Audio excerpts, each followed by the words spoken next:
Once you've picked the image that you would like to add to your research page, I start by drawing it out with really, really light basic shapes. Don't worry about the detail of the animal or the images that you've chosen. Look at the basic shapes. So I'm looking at the head and the body, and I want this image to fill half the page. So what I'm doing is I'm making sure by just drawing out a circle for the head and a sort of wobbly shape there for the body that it fills my half of my page.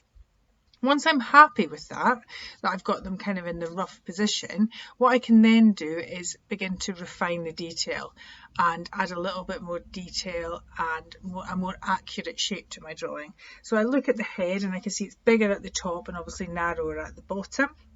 And because I've kept my pencil lines really, really light as I'm drawing, it's really easy to rub them out. And that's very important for you to do as well. As you're drawing, sketch lightly onto the page. You shouldn't be carving or pressing so hard that it's making a dent on your page. What you need to be doing is keeping it as light as possible, and then any mistakes that you make, and you will see that I do this, I make mistakes, I want to change bits. They're really easy to change if you keep your drawing lovely and light. So we draw light until we get it right. Once I've kind of got the head shape and the body where I want it to be, again it's a little bit rough at the moment, I start to position in the ears and the eyes, and I look at the size of them compared to each other.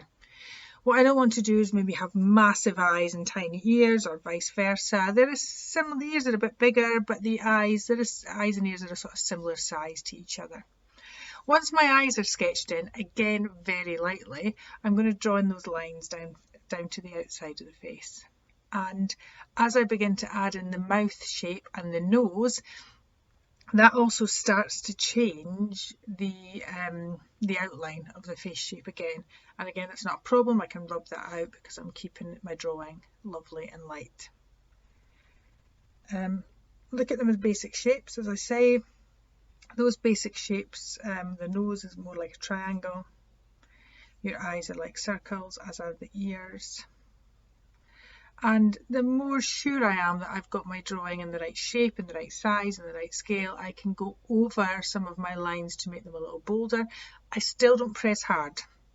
You do not need to press hard. You just go back over the lines. It will make them bolder, it will make them clearer, it will make them sharper. I'm going to add in some whiskers. The whiskers are white, but I just want to add them in with pencils to give that idea. And because I've got my head shape, I'm going to look at where the body goes next. And I've probably not positioned the body quite right. So I'm going to look at that body shape. And as I see that I need to make changes to it, I also see I need to go back and make a little change to the lines on the eyes, on the face.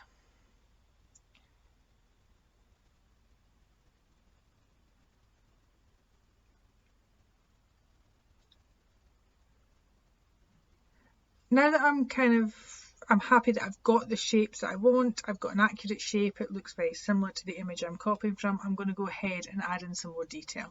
And in this case, it's the pattern, it's those circles, those dots that are on this animal. So I'm adding them in. Obviously, this is sped up, so you don't have to sit and watch me draw hundreds and hundreds of dots. Once you've got those shapes, I want to sort of move on and start thinking about what else is in the background. Now, I'm not going to put in every bit of detail, but I do want to get this kind of bird in here. So again, I'm looking at the basic shape. I'm drawing out an oval just to place it on my page. It's probably not quite the same shape as that bird, but I'm getting that idea now, and I'm going to begin to refine it in, bring in a bit more detail. Add the wing into the bird will help me too, and get that curve around to its neck.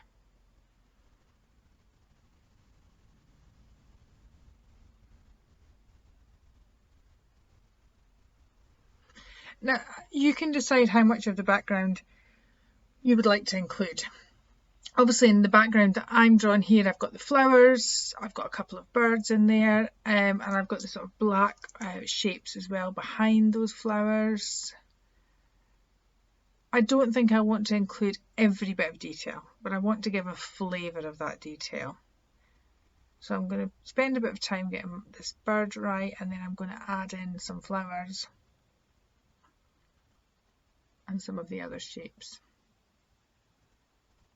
Remember, in this drawing, you want to be representing what tinga art looks like. You want to give someone who was reading your page for the first time a really clear idea of what tinga is. So when I come to do the flowers, again, I just want to map out where they are. So I start by just putting a circle on my page to kind of get the idea that there's where the flowers are. And again, I keep drawing really lightly so that I can rub out any extra lines.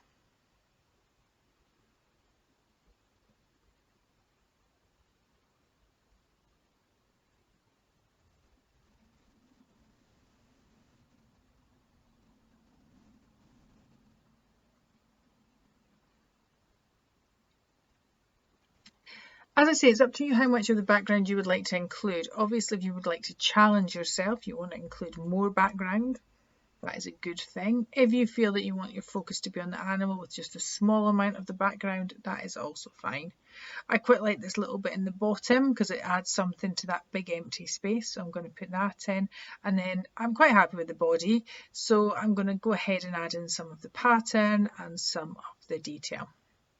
Okay, once you have all the shapes that you're happy with, you can start to think about how you're going to add colour. I'd like you to use just colouring pencils for this.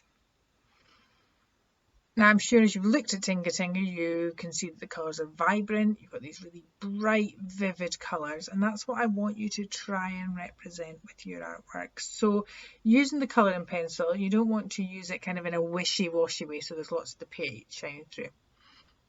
But just like with the drawing pencil, you do not want to press hard.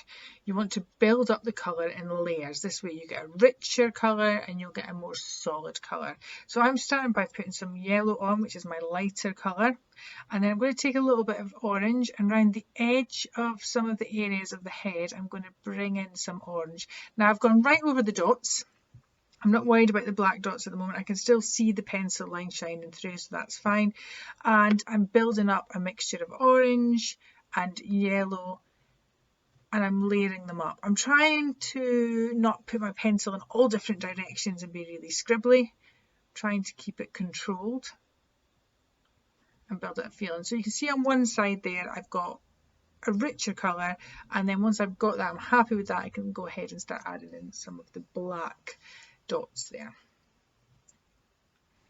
When you're looking at colours like this, I'm showing you it in sections, but you can, like I'm doing here, you can see that you can find other areas where you might want to use the same colour, or in this case the black. I want to put it on the eye, I want to put it in the lines coming down from the eye.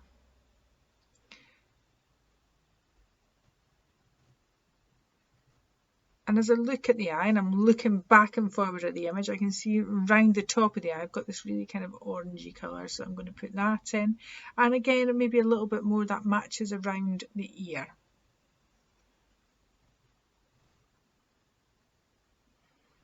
So here I'm just layering up the colours, making it bright, making it vibrant.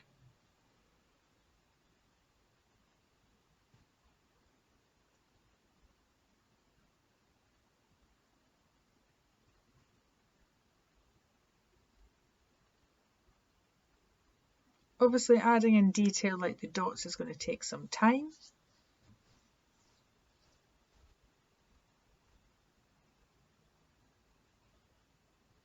So I'm going to do that in stages. I'm going to do a little few dots here and there and go back and forward to them.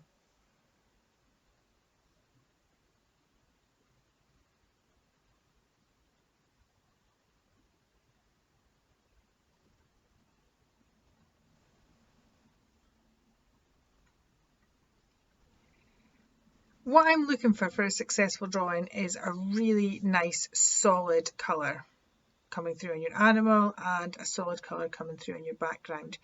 If you would like to blend in some colours like I did on the head there with the orange and the yellow, you can do that. It's a little bit more of a challenge, but please give that a go if you feel that you're up for that challenge. If you're not, I would like you just to work on layering up the colours. So you can see here in the background, I'm using the red. At the moment, you can still see some of the lines, you can see the page coming through because it's just my first layer. So I'm going to work a bit of orange over the top of it and try and aim to get a more solid colour. I'm trying not to use my pencil in every direction. I'm going round the edge of the animal, round the edge, to keep that neat. And then in the bigger areas, I'm trying to go back and forward in one direction as much as possible. And I'm going back between the red and the orange to give myself a vibrant background colour. When you come to the edge of an animal or a plant or whatever it is, you'll find you might want to change direction and go around that to keep it as neat as you can. If you have any areas on your animal or in your image which are actually white, you're unlikely to have a white colouring pencil that works over the top of other colours. So what I would suggest is you just leave your page to shine through at that point. So let the white of the page do the work for you. You might want to, you can see here I've put a quick yellow layer over, and I'm going to keep it lighter down the edge where it fades into white. On the other bits, I can start to bring up some, blend in some more colours.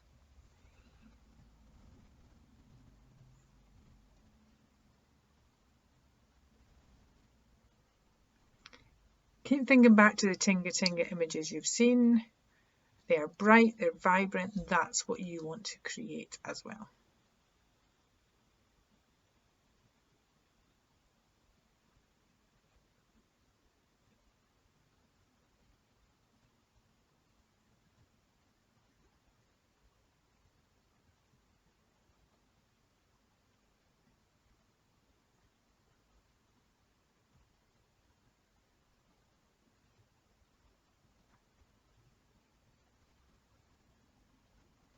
Remember with your pencil work to keep going back and forward in one direction where possible so it doesn't look scruffy and scratchy.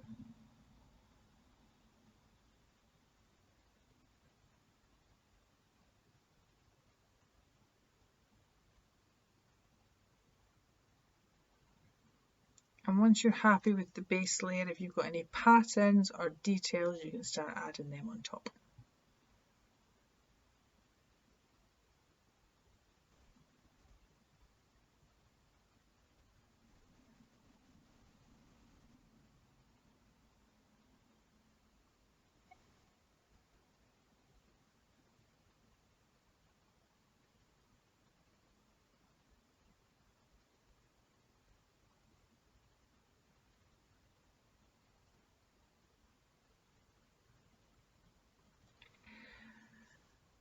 Where you start to bring in different colours, so obviously mine so far has been very yellows, oranges and reds, but I want to use the bird to bring in a different colour. Now you can see on the bird from the image I'm copying, it's quite dark, but he does have these blue edges, so I'm going to use two different types of blue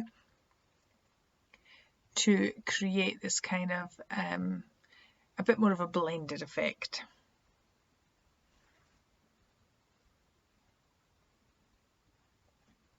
And again, think as you apply the pencil work, you want to think about the direction your pencil is taking. As I go around the beak, I try and keep it as neat as I can, but on the bigger areas, I sort of follow the shape and I go back and forward, try not to go scribbly.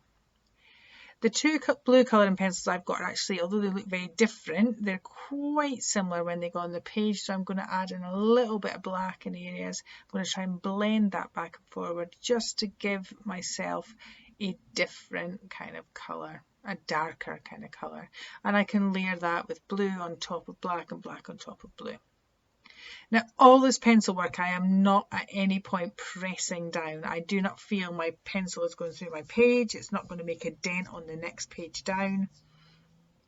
It's keeping it quite neat. The black areas in the image that I'm copying from, I've just picked out 2 or 3 to put in just to give a flavour of it, just to give the idea. I'm not going to put them all in.